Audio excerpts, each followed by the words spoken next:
Hi, in our previous sessions, what we've done is try and understand how fonts make reading fun. Basically, how they add a certain extra visual element and help you communicate the look and feel and the qualities that you want your readers to have. Now, typography is a lot more than this. While you have understood the basic structure of how fonts work, of how characters are, and how each of these fonts and typefaces have glyphs, there is a lot more that you can do with them. For example, just understanding this, that is, which font you want to use for a heading, what to use for your subheading, what to use for your sections, what to use for the main body of your text, how should you use highlights, what about captions. All of these are things that are functionally used whenever you deal with fonts. Whether it is a basic software like your Microsoft Word, or whether you actually create a very important entire publication, these fundamental decisions often indicate a visual hierarchy, and selecting the right kinds of fonts in each of these things are fundamental. Now, the many things that you need to consider when it comes to dealing with fonts is firstly the style, which is, does this match the image and I want to convey? Is it legible? Can I make out all of the letters? How readable is it? As in, can I read easily without straining my eyes? Can all kinds of people read it without any trouble? Can this be read on a laptop versus a phone versus a book versus a newspaper? Which format does it work the best? To do all of this, we are going to venture into how we can use typography for print. Let's go back to how different types of documents use grids and layouts. You must have seen this in your previous exploration of layouts. The first kind of grid that you must all be familiar with is called the manuscript grid. The manuscript grid is a single central column where most of your text is either left aligned or justified, and this is typically how big books and novels are written, with one column. The other kind is called the column grid, in which you divide your piece of paper into multiple columns and actually include images and text accordingly. The third kind of a grid is called a modular grid, which is typically used by either magazines or websites based on the arrangement of each of these grids. Now, these are things that you typically tend to get used to at the very beginning, and these are things that, based on the hierarchy, you can actually flip around and make a change the way you like. The base grid ensures that your information stays organized at all times. And the last kind of a grid is called the hierarchical grid. The hierarchical grid is typically used for web design. However, some newspapers and tabloids, pamphlets as well, have started using the hierarchical grid as a way to organize information in various batches. Now, what we are going to do is try and apply this ourselves. We've tried to see what can happen when it comes to selecting fonts for specific reasons. But there are some simple rule of thumbs that you can always go back to when in doubt, when it comes to selecting a font, whether it is for print use or for web use. First is understanding font sizes. So in print, typically when you're dealing with bulk text or body text, sizes between 10 and 12 points is a usually readable font size for whatever font that you have selected. However, this is something that may need to be tested because every font has its own variations of point sizes available. Whereas on web, typically the 15 to 25 pixels is good for bulk text. This can vary a little bit depending on the type of screens that you are possibly viewing it from and the adaptability of the website or the app. However, these are just a few thumb rules that you can keep in mind. Another is to consider how you will color your font. If you are looking at the document in print, the typical convention is to print black on white. Most of our bulk newspapers, pamphlets, books all have black printed on white. So using a pure black is acceptable in print. However, a web or a mobile platform is usually seen on a screen that emits light, in which case black actually creates a very harsh contrast which hurts the eye. So at a time like that, it is more preferable to use dark gray for text as opposed to pure black. Another thing to remember is just a thumb rule, like serif fonts are usually okay for bulk text when it comes to print, and sans serif is a little more common when it comes to bulk text on the web. If you want to look at readability, as in assessing which font is better, which font is not, typically fonts that have a higher X height are more readable. Why is this? Because the space between the X height is basically where the major form of the letter is seen. So when it has a larger X height, that means it becomes very clear to you even when you squint that what letter it is that you're reading. For example, one test for this is called the squint test, which means you should be able to look at your document, design, or screen or print with narrowed eyes. So even when you try to look through your eyelashes, are you able to make out the letters at that size? If that is possible, then that means that your font has a good readability at that size. This is called the squint test. Another thing to typically keep in mind is to see the contrast between the thick and the thin strokes of your font. Usually, a good amount of contrast makes a font readable. So, fonts that have higher contrast between the strokes are usually nicer and more comfortable to read because the quality of the letter is very clear to the naked eye. So, these are just a few things to typically keep in mind when selecting fonts. These are basic thumb rules. As there are millions and millions of fonts, there will be exceptions also, but these are a few guidelines to keep in mind. What we are going to do now is try and find how we can use a set of fonts as our basics, which is we can try and create a small publication in InDesign itself and see how we'll use our fonts for each of these purposes. Now what I'm going to do is I'm going to create a print document, something like a very small printed brochure for a piece of text. Now I will make it A4 in size, but I want it to be horizontal. I want my number of pages right now to be 5 and maybe I want it to have 3 columns with a gutter of 5 mm.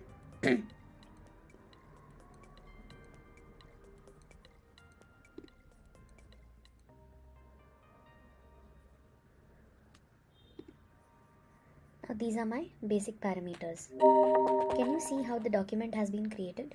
Now what I can do is onto the same thing, I can just start adding rows wherever I feel like. Now one easy way of handling a document like this is to just subdivide it into 3 parts vertically and horizontally according to the rule of thirds. This can just be a fairly rough subdivision, but if you want you can make it very accurate also. Now let's take a look at our InDesign layout over here. Once we have this document, right now the mode that we are operating in is digital.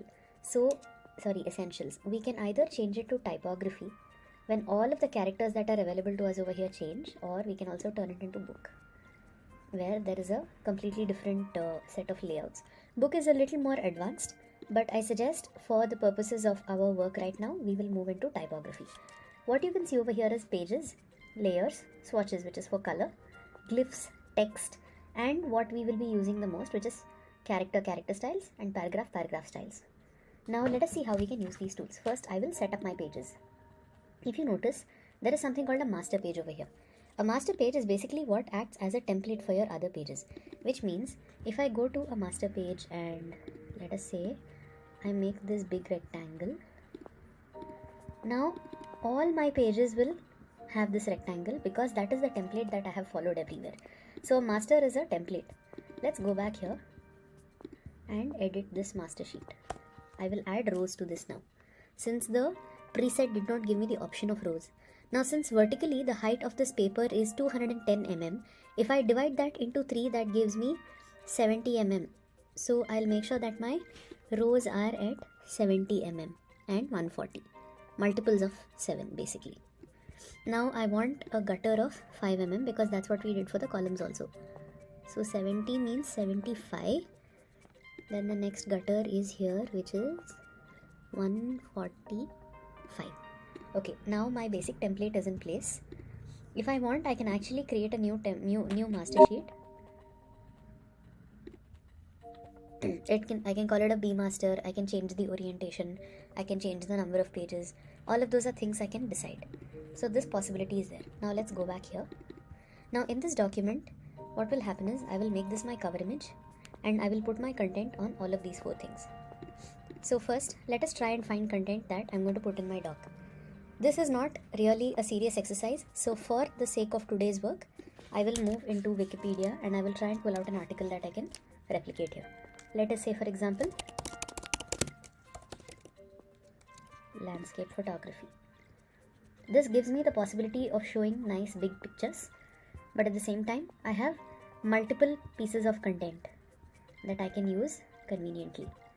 What I should be careful of is from copying things like this. So, I have a very big heading. I have multiple highlights. I have so many subheadings. And I have pictures. Now let us go ahead and try this out.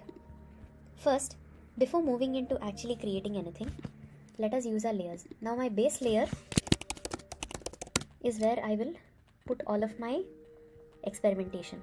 I will create another layer in which I will put basic content, which means all the images and the text that I put in will be based on this. Base layer is where I will experiment with my fonts. Now let us try putting our fonts together. So in any document, we would typically have a heading,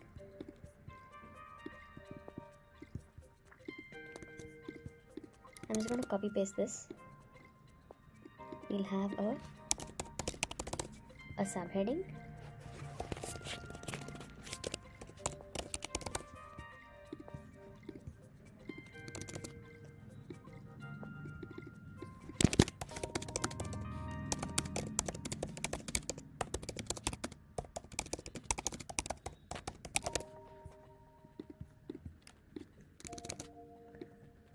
then we have highlights, and then we have captions. Please remember that these are only the basics. There are other things that people typically take care of, such as page numbers and all of that, for which also you will have to set up fonts. Now what we'll do is we'll just copy paste these so that we can experiment with our fonts over here. Now let us try three combinations. The first is a sans serif and sans serif font, then a serif and sans serif font, and a serif and a serif font. So in my sans serif pairing, I will first go to character. Now this is both character as well as character styles. As I scroll, you will notice the font actually changing.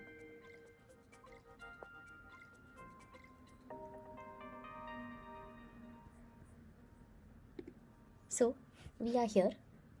Let us say if I take an Arial black, that is normally something that I can maybe put for a heading, but I certainly can't put for others.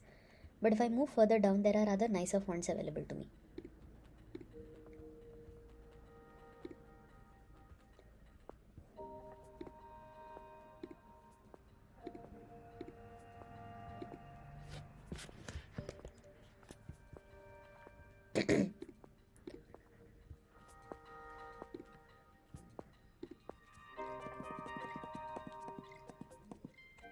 So a heading is usually nice to have big and bold, and this is something that will be replicated everywhere.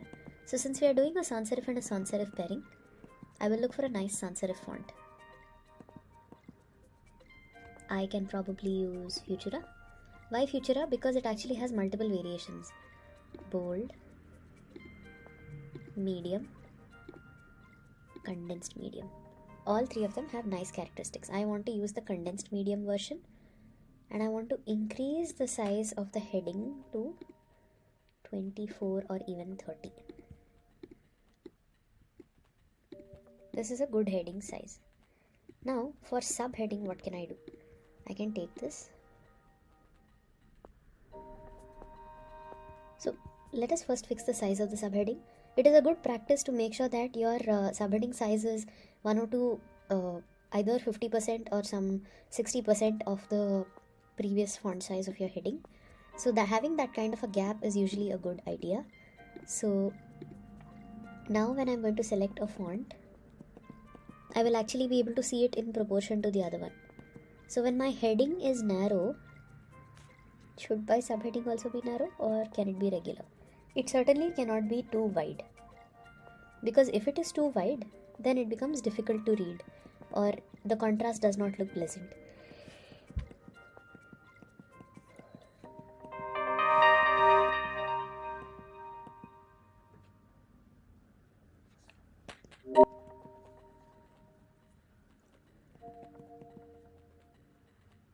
In Futura itself, let us say we try for the italic. Italic is not working for the simple reason that this is actually a sans serif situation, and italics is what I would use for a caption or a highlight.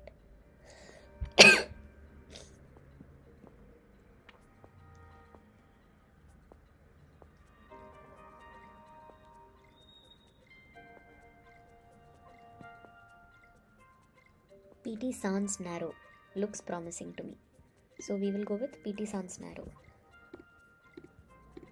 Now in terms of body text, we now have two choices. Either we can continue with Futura, or we can go for PT sans narrow.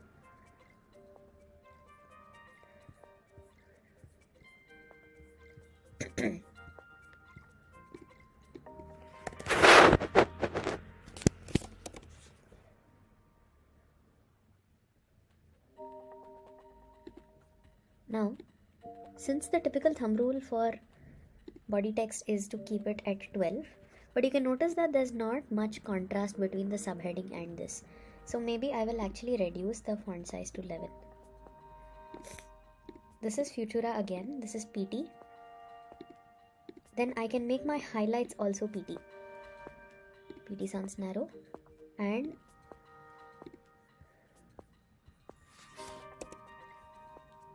there are multiple variations of PT, so maybe my highlights can actually be narrow bold.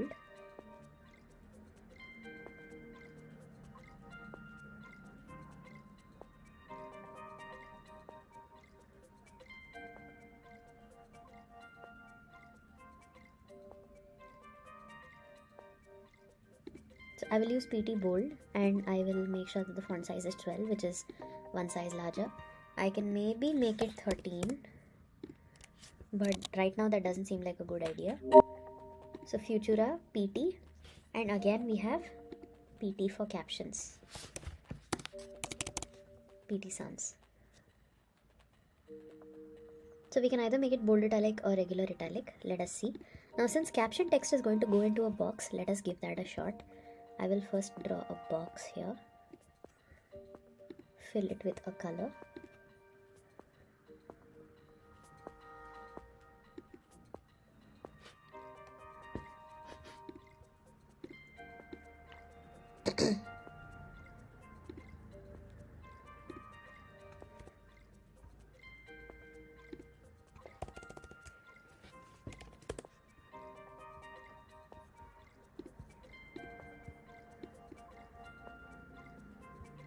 Now pure black is not exactly working, so maybe I can change my color a little.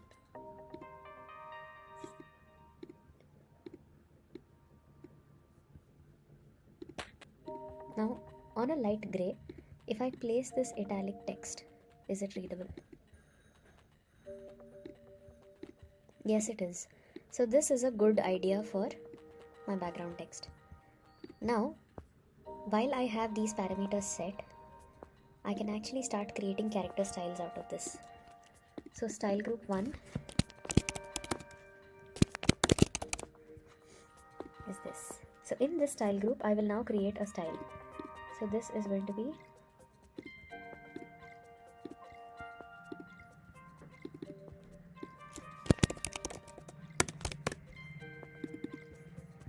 basic character formats, Futura, condensed 30. Okay. Now we select this, create another. We call this subheading 1 and check the basic card. This is PT narrow 18. Okay. Then we create another. Then we select this, create another. This goes here. Basic character formats are Futura, Medium, 11. Okay. Now I will select my highlights.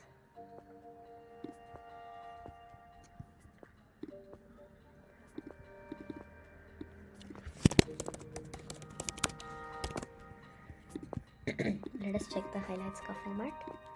PT narrow, bold. The size has not really been fixed, but for now let's keep it at 12. Okay, now we have captions in this. PT narrow italic. Now in the general, I will actually edit the style and call it captions 1. Now we have a style in place for both serif and sans serif. Now let us try to do that as a combination, serif and sans serif. So my heading, if I am going to keep it a serif font, then if I want my heading to be a sans serif font, then I want my heading, my body text to be a serif font. So let us say here, if I go for something like a Garamond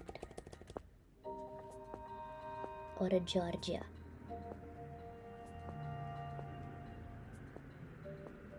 Let me use Georgia regular for body text. That means subheading, I want to use a nice sans serif font.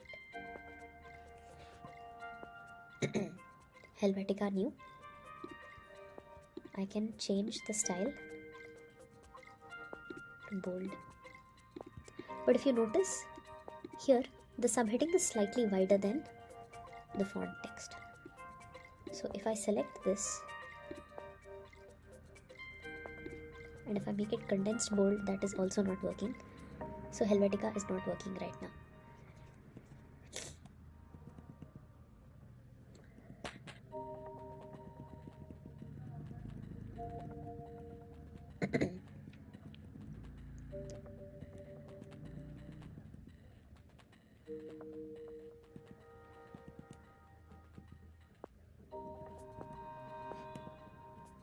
We can take Gill Sans.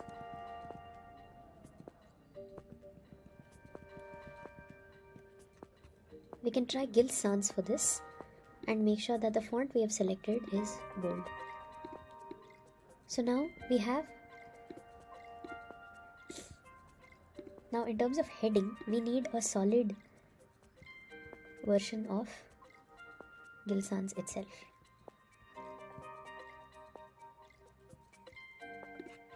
So my using has to be ultra bold. Size has to be some kind of 30.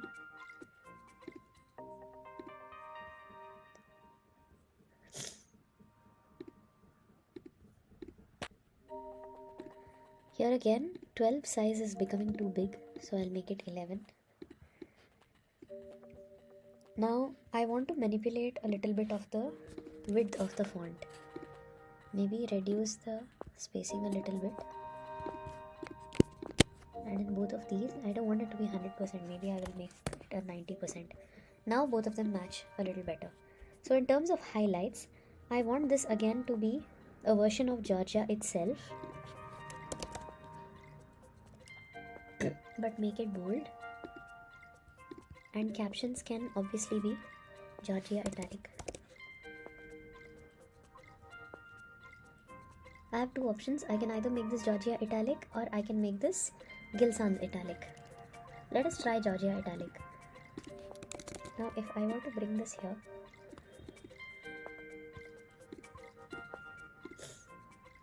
it looks very traditional, but it is not going with this trend.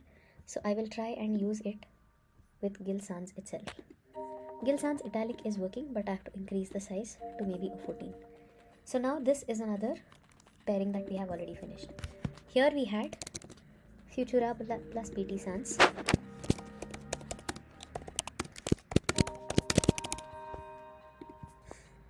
This is one pairing we've tried. Another pairing that we have tried out is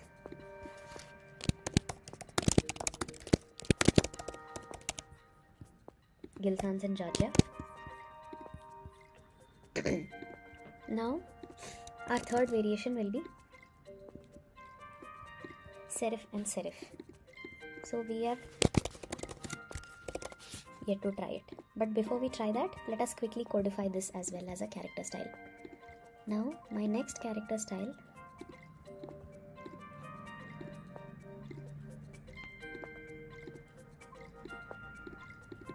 I'm going to rename this as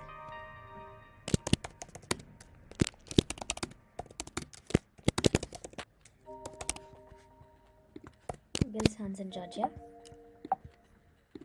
Then I'm going to rename this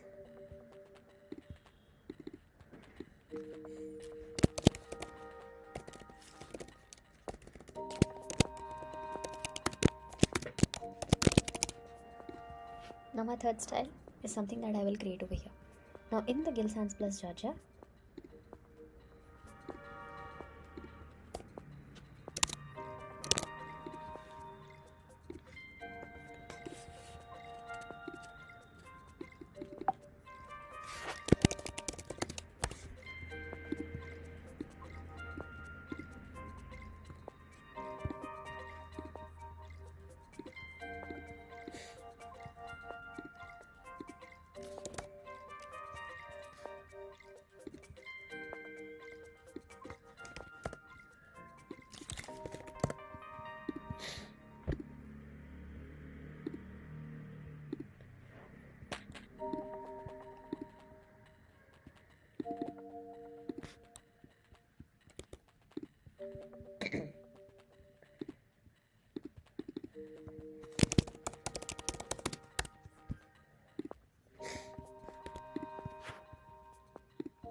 now we have two styles set up over here. The third is going to be serif plus serif, which means for my heading, I can take a nice solid serif font.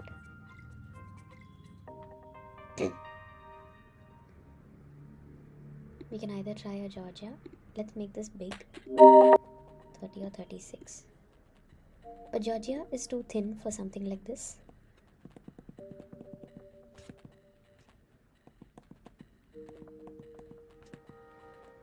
Baskerville, or we can make it a Big Caslon or Bodoni. We can try Big Caslon for this, but Big Caslon does not have variations. Bodoni does.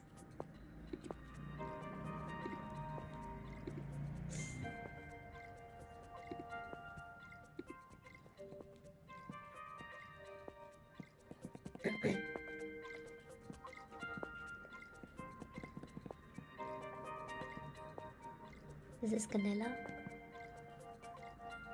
This is slightly stylized font with regards to the serifs.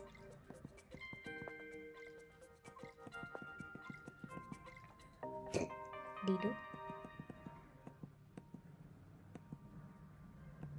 We have already used Georgia, so let's not go there again.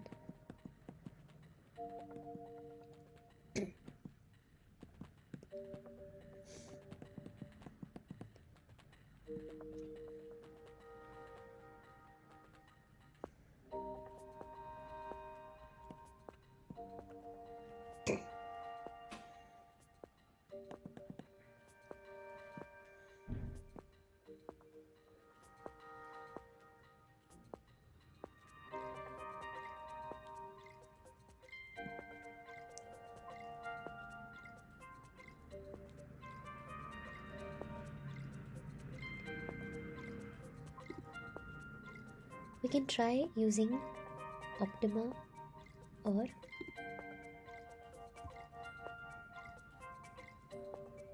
Palatino for this. Let us try Optima.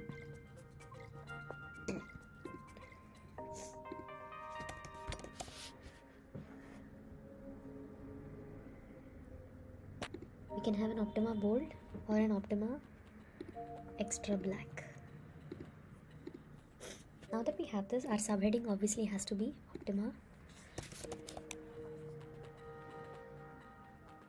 bold. Now our subheading size obviously will be an 18. I can maybe make it 17, slightly smaller. Now my body text has to be with nice contrast. See, the characteristic of this font is the difference. Actually, this is not even a true serif font, so I'm going to change my mind and go back to Palatino. So this will be Palatino bold. This will be Palatino regular.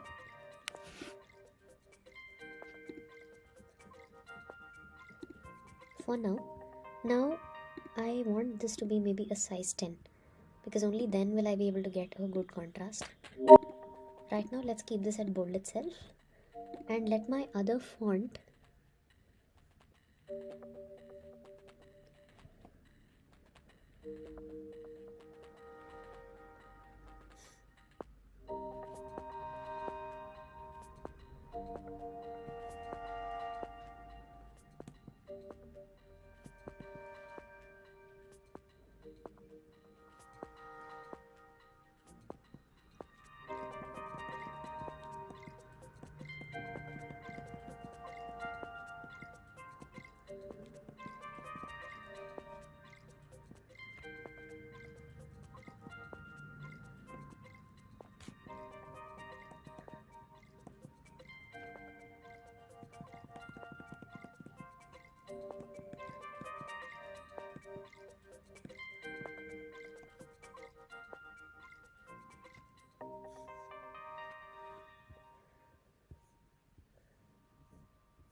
we can probably try Athelas for this.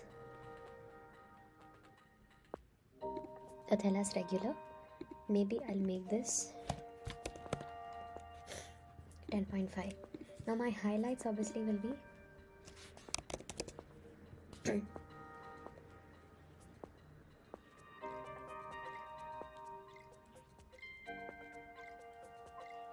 I like to make it Athelas bold italic, and let my captions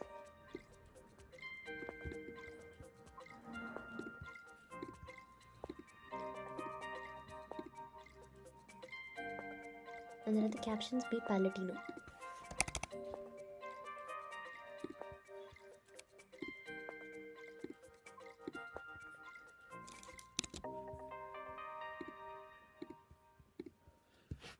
Now this is my serif pairing. Let us try and see these styles as a preview.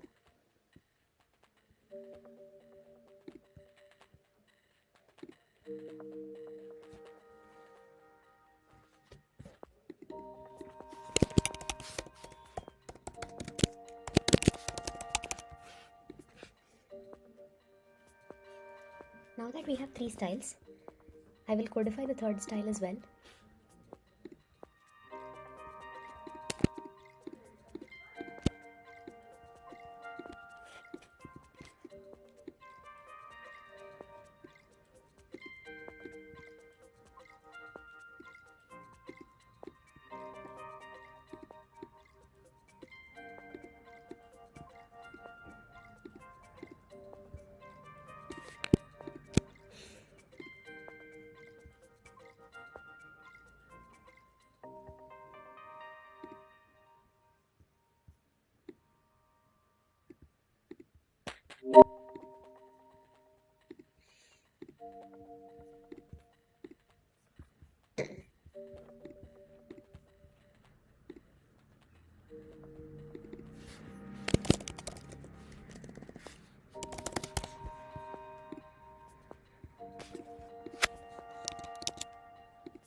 Now I have all of my character styles lined up.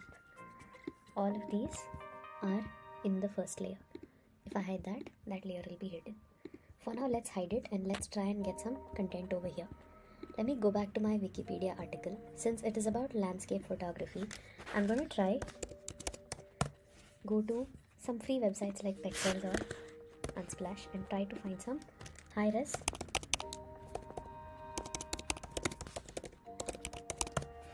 I'm just going to try and put a basic publication together.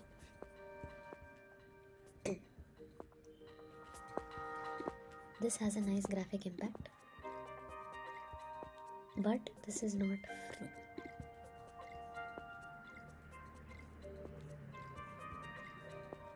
So please remember that not all photographs qualify for a particular project. You might need to search and search repeatedly to get the right images. This qualifies. I'm going to download free. Copy it.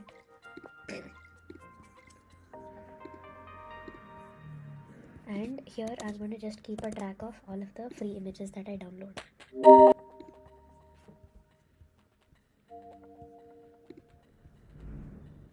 Let's try Pexels.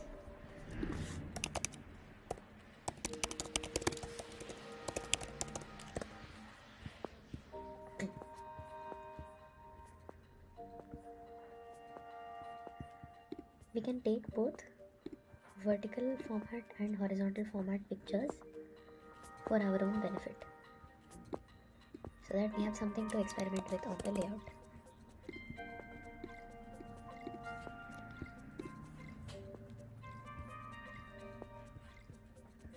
It's always helpful to try and follow a certain color palette. So I try to use a lot of blues and grays right now.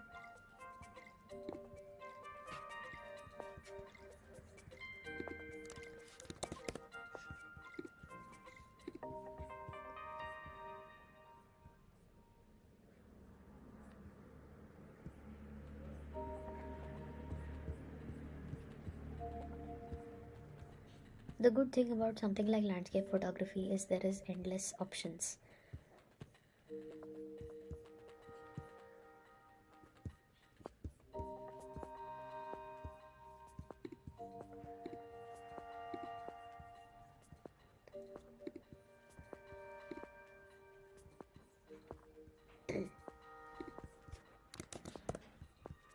Okay, now that we have a few pictures downloaded, I can download maybe one more, something like this.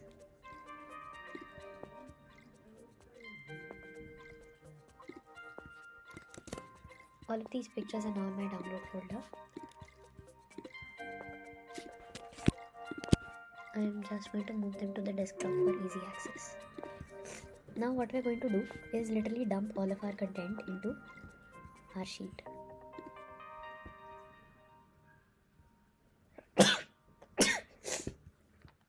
So now we go back to our basic content, and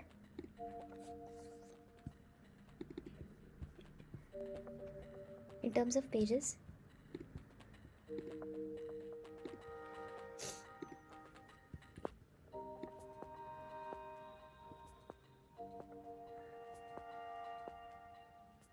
one key thing to remember is typically the templates that we create are also layer dependent, which means if I change the layer, I may not find the same template unless I try again.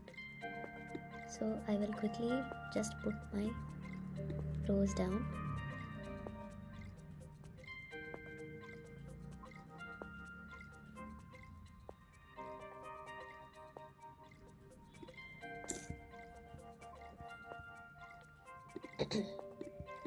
So first, my main thing is going to be my cover image. So my cover image will be this big. I've tried to create a frame, and then on top of that, rule of thirds, I will use this box to fill up with content. Can be paper, and its opacity will be a certain color. So now let me place a picture in this.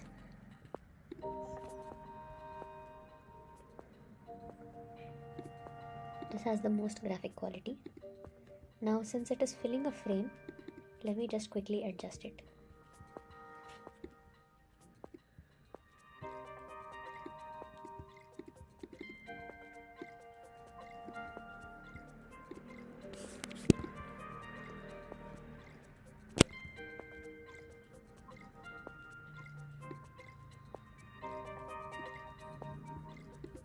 So this is done.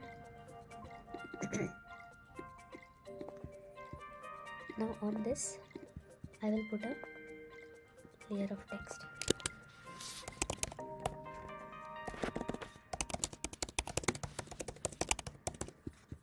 This is going to be my heading.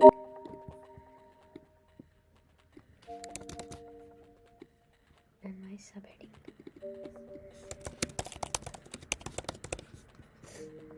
Now, let us quickly tie and place other content here across these two sheets.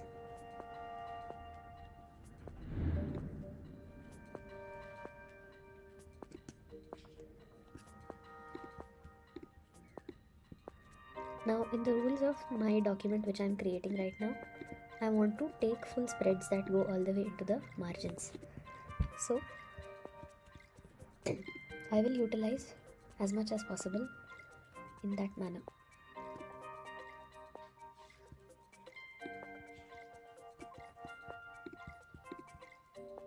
Please bear in mind that this is only an experimentation for me to show you how certain things can be done.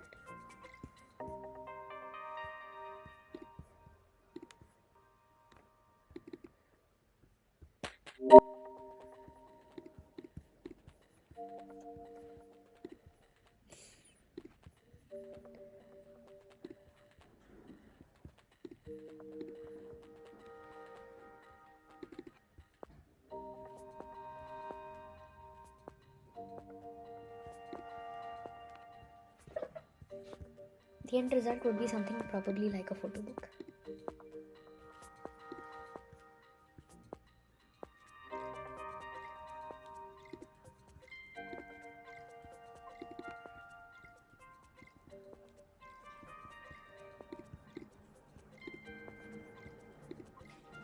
Since we have a couple of vertical photographs, maybe I can do something like this in my composition.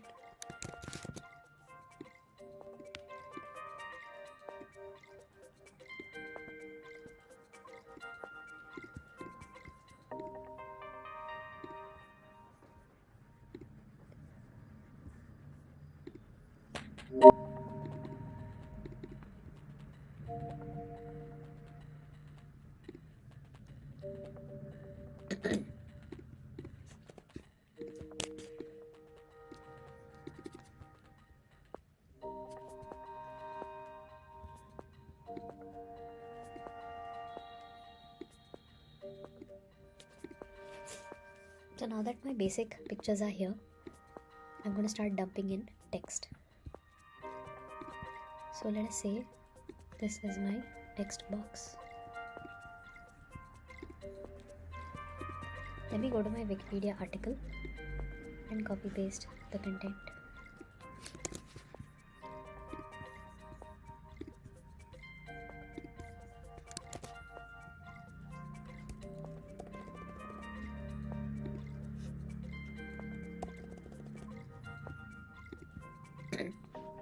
I'm not going to worry too much about accuracy, but for now my goal is to just create and place content.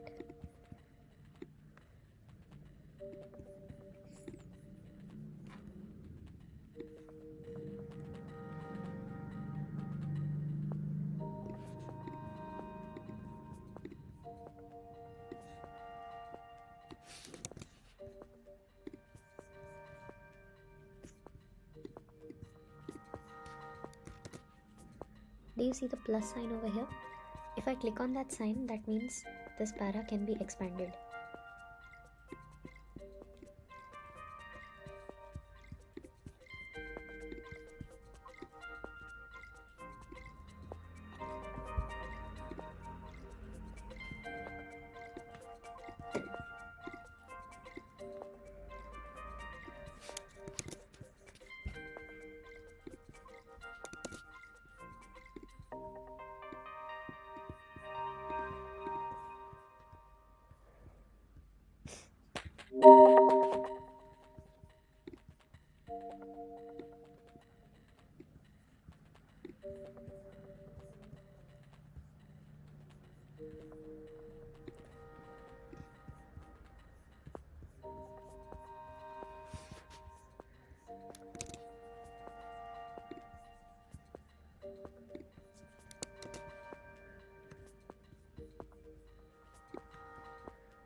Now I have placed this content over here. Let us quickly put in our headings and subheadings.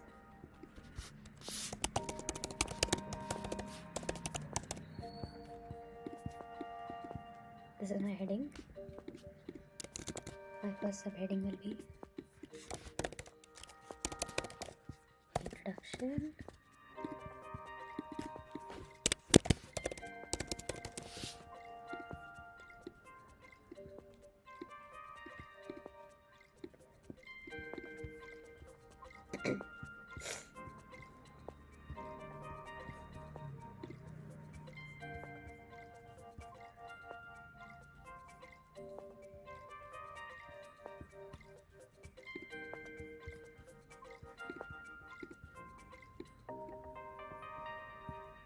Another subheading is environmentalism.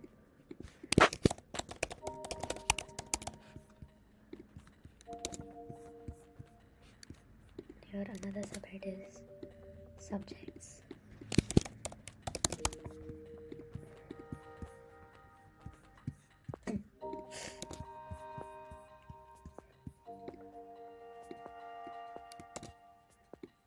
Then we can talk about camera, and we can talk about the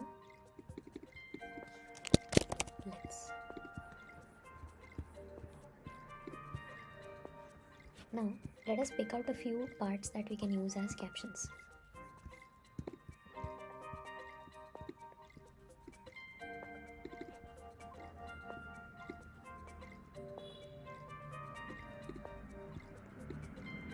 Now I would like to turn this into a highlight. So I will cut this.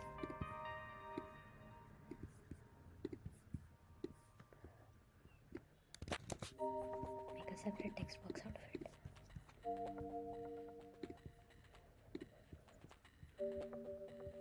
Depends on which style I want to use. For now, let's just keep it like that. Here maybe.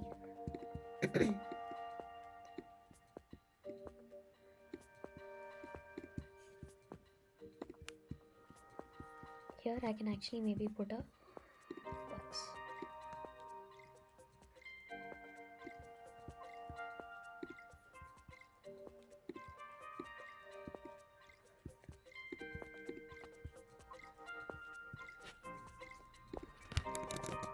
Which contains my caption.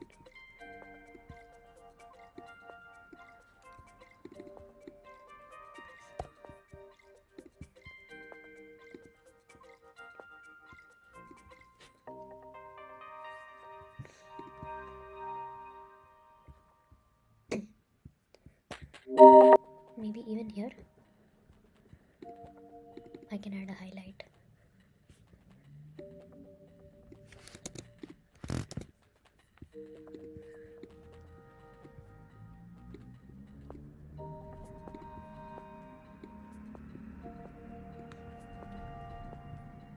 Now let us try and arrange everything. If for this document I were to use style number 1, I select that, heading 1, make this subheading 1. Both of these will need to be in white.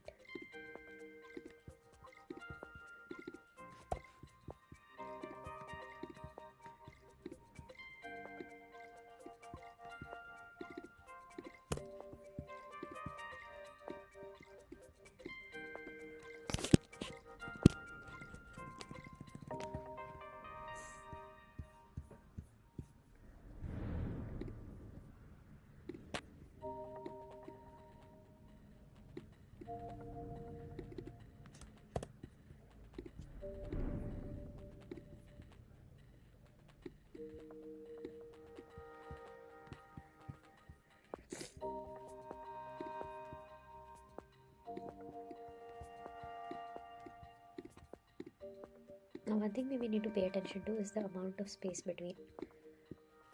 I will probably make it 1.5 line.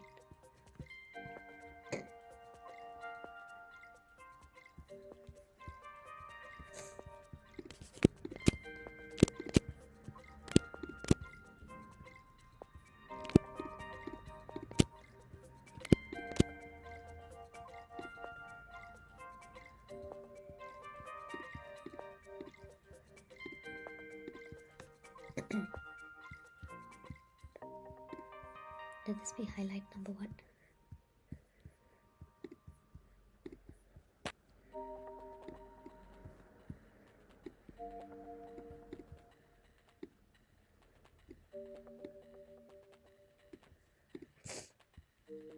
It's important to maintain a similar kind of spacing everywhere, since this is a caption number 1.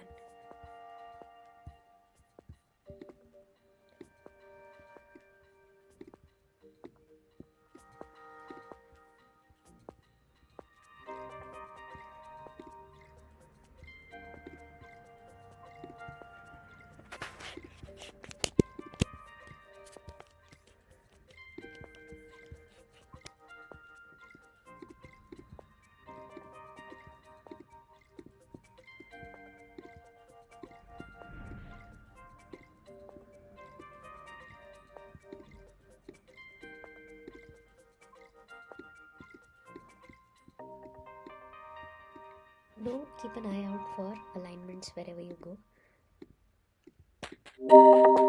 Now, it doesn't make sense for a subheading to start here, so I might as well bring it on the top here.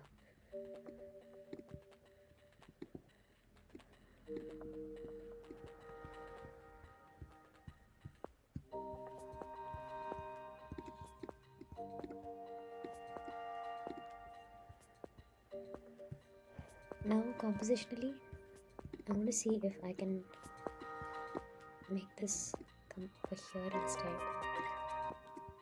or rule of thirds, maybe bring it down here.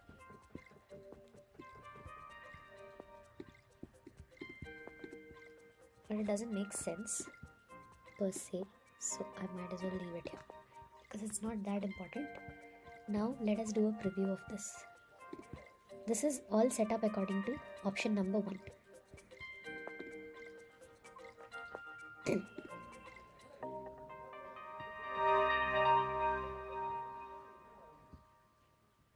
We have a cover. Look at how all of the text is very clearly formatted with the introduction, the body, the readability. All of this becomes extremely easy when you see things with a template, and when you choose the right fonts and you use the right hierarchy and focus. This is what can happen in a good way when you pair your fonts properly. Now when I take this document out for print, I'm pretty sure that the results will be pleasing to the eye and easy to read.